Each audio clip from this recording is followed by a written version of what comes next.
Um, and this is, again, where I kind of alluded to where we're heading, where we need something that's easy to use, like these flying camera drones that you can go get off the shelf, especially for natural disaster cases.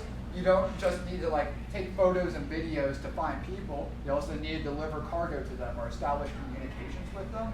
And essentially what we're doing is what happened over time in the personal computer industry, where you got USB, where you can plug in a keyboard, a mouse, a solid state drive, all these sort of different peripherals to your computer using one standardized connector, and you don't have to do any setup or configuration. You don't have to develop your own drivers, and just none of that's been developed out in the drone space right now. And if you're to equate it to the automotive industry, we're still pre-Model T moment.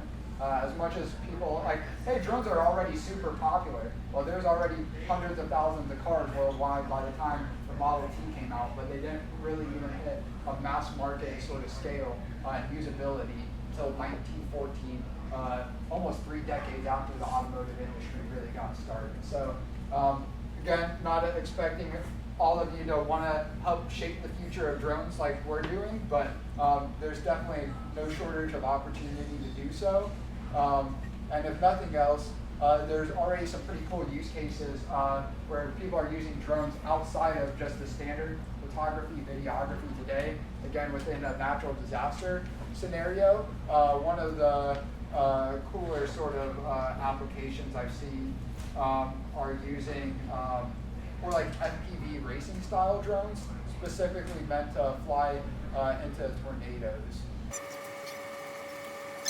And it's already been an application for 10 years or so. People have built drones to fly into hurricanes, just as much larger fixed-wing airplanes already do.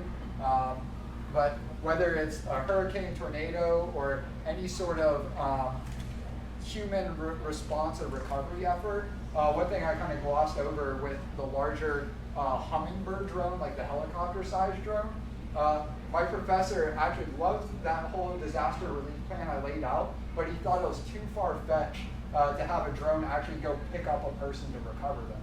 But to me, that seems obvious.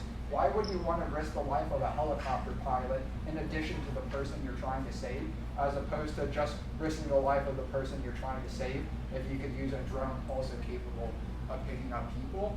And where that was, kind of far-fetched, 9, almost 10 years ago, now you can go over to China and you can, as a tourist, get in a passenger drone and travel across some of their larger cities, just like we would with Uber here. So again, sounds far-fetched to many.